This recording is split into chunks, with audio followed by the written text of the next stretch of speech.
Hello, my loves! I'm super excited to be sharing this video with you. So if you're tapping on, this is because you want to be a clear channel.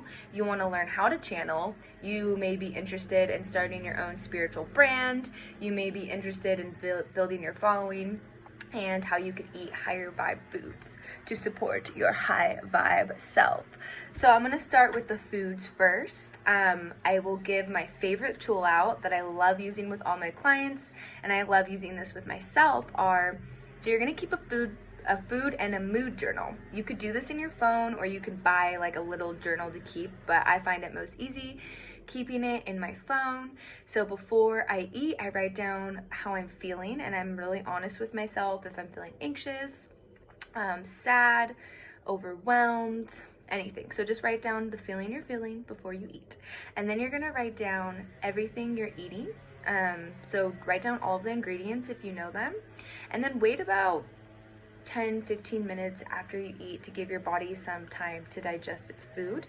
And you're gonna write down how you're feeling after. This is to bring awareness to the foods, like how there is a correlation between your foods and your mood. So it's going to bring greater awareness to what foods you are choosing when you're in an anxious state, as well as how you are feeling after you eat these certain foods.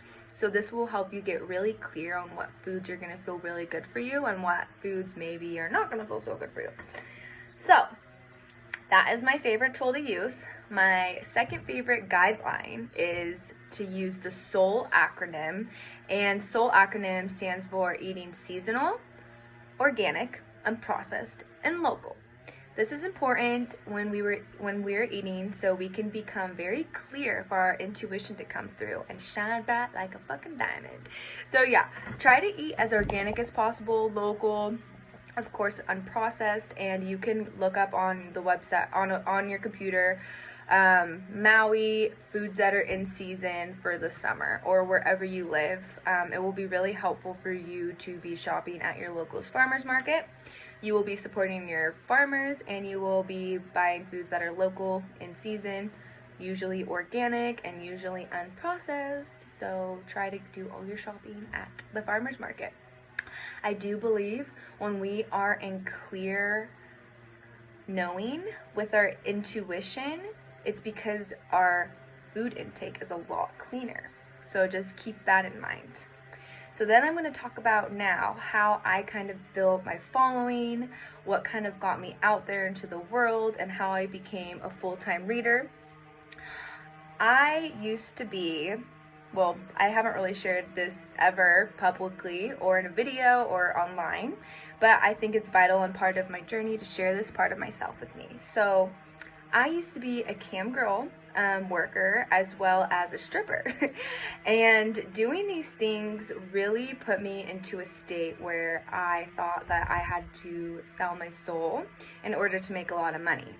And obviously this is not true, but I really was under the belief that doing these things would allow me to prosper and would allow me to become free and all these things that I wanted for myself. That wasn't the case. I was not in alignment with my truth when I entered the adult entertainment industry. And I am not talking poorly about this industry whatsoever. It really brought me great things. It also brought me really not so great things. So if you are someone in this industry or thinking about going in this industry, I highly recommend to check in with yourself and see where your values are and if they are in alignment with this. Nothing against it. It was just not good for me, not good or healthy. I really thought that I had to sell my body, sell myself so I could be abundant and so I could make a lot of money. And I did make a lot of money, and it was really tempting to stop accepting this. Back in 2009, which is only 7 months ago now, I left all of that behind, and I said I'm not going to open that door up for myself again, and I want to see how I can prosper on my own without having that in the background, because I was still working on my spiritual business when I was a stripper and when I was camgirling. So I was not really making any sales. I would only make a couple sales a month maybe, and I believe Spirit was trying to redirect me into another purpose. And I believe when I put that to the side, I was fully able to step into my purpose and feel really good about what I was doing. So I had to do a lot of mindset work around getting myself out of this soul selling industry where I thought that I could still be able to make as much money by not stripping, by not giving myself away, by not giving my body to other people. So I really had to sit down with myself and ask myself, like, what kind of job I want, or do I want a job? How can I support myself fully online? I have a following. I have a group of diehard followers. How can I monetize off of this? So basically what I did was I fully stepped out of that and I asked myself, what do I value? What do I value most in life? I value my freedom, I value adventure, and I value play. Those are my top 3 values. And I also value my authenticity, and me being a stripper was not being authentic to myself. I really wasn't. So stepping out of this allowed me to explore a new way of making money for myself. And I was able to pick up a side job that really helped me propel in my business. And that was selling ice cream. I was the ice cream man. And I basically put out into the universe, give me a job that's fun, freeing, I can make a lot of money, and I could still work on my business at the same time. And that is exactly what it did for me. It gave me that room to really propel myself in my business and really just ground myself into what I want to give people, how I want to show up, and how I want to serve others. I was able to create my own schedule, go in when I wanted. I didn't really have a boss. It was amazing. So a couple tips that I'd like to give is, like, find a job. If you're building your spiritual brand right now, try to find a job that is really in alignment with you and your beliefs, because if you're not, it will really drain you and, like, not make you want to pursue your spiritual business anymore. So basically, I'll go back to how I did start building a following, and I'll give my little secret away. So when I started doing readings 3 years ago, I would reach out to brand and beauty influencers that had anywhere from 300K to 1 million followers. And I had access to these people because I'm from LA and all my friends know someone. So I would ask my friends, like, hey, can I email or DM your buddy here? I'm going to ask them if I could give them a free reading in exchange for a shout out. So I highly recommend you do some readings for people that you want to have a following like. This doesn't mean you need to reach out to these brand and beauty influencers. I kind of had the wrong intentions behind it. I kind of just wanted to build a big following and just, like, be seen, you know, like, that was my intention. I didn't really have intentions for helping people in this time. This was about 3 years ago. Of course I wanted to help people, but my passion was, like, not fully developed yet. So I recommend you reaching out to people and giving them free readings and asking them if they can give you a shout out on their story, on their Instagram feed, whatever that is, or whatever they want to do for you. But try to reach out to people that you align with. Try to reach out to brands you align with, to people that you want followings like. This will really help yourself grow. And even if you've been in the game for a while and you feel like you need to charge people, then go ahead and charge them, but maybe give them a discounted price so they're more likely to give you feedback and leave you a review on their page so people can click on your profile and start following you.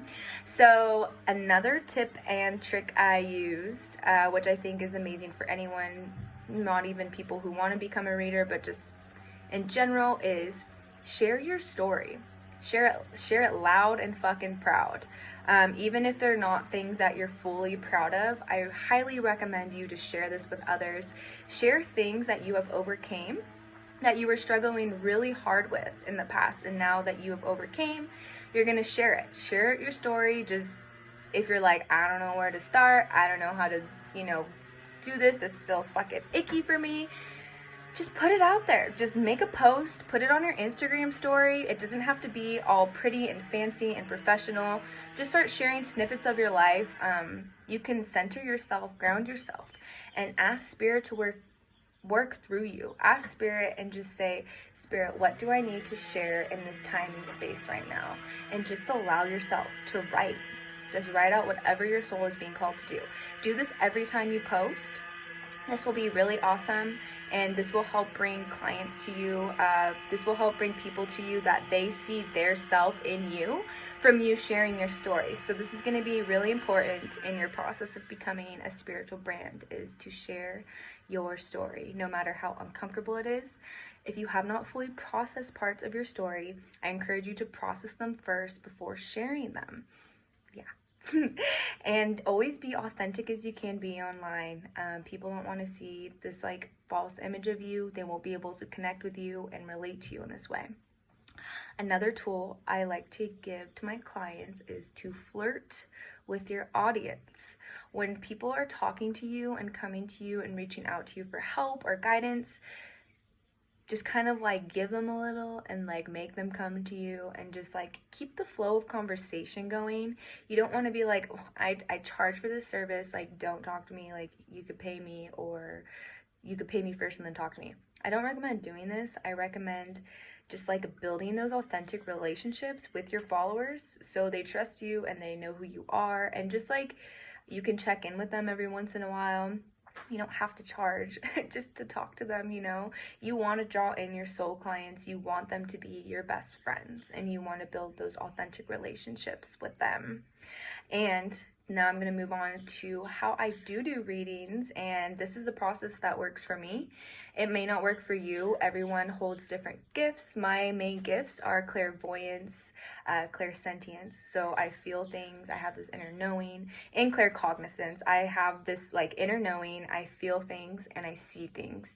My clairvoyance used to be the strongest, but now my clairsentience and claircognizance have all kind of aligned with one another. But I will give you my process of how I do a reading. So what I do first is I ground myself, I take some deep breaths, and I ask my angels, I ask the angels of my client who I'm doing a reading for to come in and help guide me in this reading. I call in my spirit guides and anyone else that is here for my highest good and for my client's highest good. And then I ask that I could be a clear channel to relay information to my client that will be for their highest benefit only. Please make that your intention. You never want your intention to be about you when doing a healing session or a reading for somebody else. Always make the intention that it is for their highest good, so that whatever information you deliver to them is going to be what they need to hear in this space and time. And it might come as a surprise to you. It might not feel like, oh, this feels weird, like I don't really know, I don't really want to tell my client this right now. But if you state that intention in the beginning, it will always be what they need to hear in this time and space. I've done thousands of readings now. I've been reading people for over 3 years. I've never had someone come to me and say they didn't like their reading or it didn't sit with them. Every single person has told me that it's resonated with them and that they learned so much from it, and they were so grateful that I was able to deliver them that message. So always have that intention. So after you ground yourself, after you state your intention, what I do is I just open up my laptop and I just start writing. I make subsections. I'll say different things like what your angels want you to hear in this time and space, what are the next 2-3 steps that are going to happen, what are things that you need to shed out of your life. So I'll like make these subsections before I dive into the reading. And then I just allow myself to write. I just keep writing. I don't even know what I'm writing. It's just like something comes through me and I just, so if you're like forming the sentences on your own, you're not doing a reading. You're giving them your reading from your ego. You're not allowing source to come in you and deliver them a message they need to hear in this space and time. Some activities that you can do to help get this flowing is you can do a reading on yourself. I like to do it on the computer because it's a lot of information that I usually get. So I'll write down things that I want to know right now, and then I'll see what comes out and what flows. You will know when you're channeling when you are straight flowing with the information and it's just coming out of you. You won't feel stuck. You won't feel things like that. I do use cards to help guide my readings. So I will pull a card. I will say like that it is a card reading, and I will write out the booklet meaning of it. And then I will give my own intuitive reading after. So if you want to start out doing that, I highly recommend it. It's not cheating or anything. You're still using the cards for your client. Sometimes I like to take pictures of them and add them in the reading and make them look cute and whatever and whatnot. So yeah, those are my tips and tricks for being authentic online, building a following, reaching out to people that you want a following, like just like connecting with people online. Reach out, go find Instagrams that you love, reach out to those people and be like, I fucking love you, like I love to connect with you. This is how I made my like 5 best friends, is like they reached out to me on Instagram DM, or I reached out to them. I swear to God, I like all of my friend group is from Instagram. I highly recommend just reaching out to people and telling them like, hey, you're dope as fuck, like I vibe with you, let's be homies, you know. So be authentic, give away free ratings to people, ask for feedback, ask for a review or a testimony so you could use that, and ask them to post on their story. If they're not paying, they could do those things for you. And just be authentic. Always state your intention before you do a reading. If this is something that is feeling like super yummy for you and you're like, oh my God, I want more information on this. I really need help building my spiritual brand. I need help becoming a channeled reader, a psychic reader, an intuitive reader. I want to hone in on my healing gifts. You don't have to be a reader, but you're a healer and you want to build a spiritual brand. I am opening the doors to my new program, Sexy and Sovereign. It is going to be a 3-month program, and it's going to be one-on-one access with me and in a group. You will get bi-weekly calls, you will get weekly group coaching, and so much more. All the access to all my tools, and I will help you create a spiritual brand for yourself. So if this is sounding like fuck yes, like full alignment, yes, then reach out to me. We will book a free coaching call, and we'll just see if we're like in alignment for one another, if we're vibing out on it or not. Yeah, that's all you gotta do. Free coaching call. What's the harm, right? Thanks for listening, my loves. Mwah.